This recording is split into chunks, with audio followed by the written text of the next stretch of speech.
আসসালামু আলাইকুম। আজকে আমি লইটা শুটকি মাছ ভুনা করে দেখাবো। এইরকম করে লইটা শুটকি মাছ ভুনা করলে খেতে কিন্তু অসাধারণ হবে। গরম ভাতের সাথে জাস্ট জমে যাবে। তাহলে চলুন দেখে নিই। প্রথমে এখানে লইটা শুটকির মাছ নিয়েছি, বড় সাইজের মাছ। এই মাছ এখন আমি এই যেগুলো ফোড়া আছে, ফোড়া আর লেজ কেটে ফেলে দেব। দিয়ে ছোট ছোট টুকরো করে এইরকম করে কেটে নিয়েছি। এখন এগুলো আমি ফুটন্ত পানির মধ্যে দিয়ে সিদ্ধ করে নেব।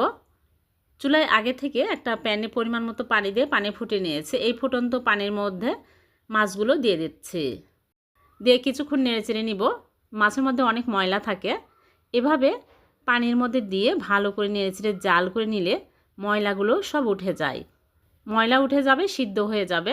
এখন আমি চুলা থেকে নামিয়ে ভালো করে কষলে কষলে ঠান্ডা পানি দিয়ে ধুয়ে যে ভিতরে বড় বড় কাঁটা, ওই কাঁটাগুলো ফেলে দিয়েছি। দিয়ে ছোটো ছোটো টুকরো করে কেটে নিয়েছি।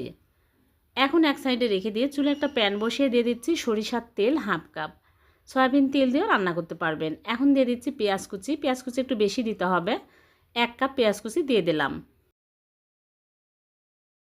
দিয়ে ভালো করে নেড়েচেড়ে সফট করে ভেজে নিব। কিছুক্ষণ ভেজে নেওয়ার পরে দিয়ে দিচ্ছি রসুন। এখানে 1/4 কাপ রসুন দিয়ে দিলাম, গোটা আস্ত রসুন দিয়ে আরও কিছুক্ষণ নেড়েচেড়ে নিব। যখন পেঁয়াজ এরকম কালার আসবে তখনই দিয়ে দিচ্ছি শুটকি মাছ। মাছ দিয়ে আমি আরও কিছুক্ষণ নেড়েচেড়ে ভেজে নেব। তেলের মধ্যে মাছ এরকম করে ভেজে নিলে গন্ধও থাকে না আর খেতেও ভালো লাগে। আদা রসুন বাটা 1 চামচ দিয়ে ভালো করে নেড়েচেড়ে তারপরে লবণ দিয়ে দিলাম। আর দিয়ে দিচ্ছি মরিচের গুঁড়া 1 চামচ, ঝাল ঝাল হলে খেতে বেশি ভালো লাগে। হলুদের গুঁড়া হাফ চামচ দিয়ে দিলাম আর জিরা ধনিয়া গুঁড়া হাফ চামচ করে।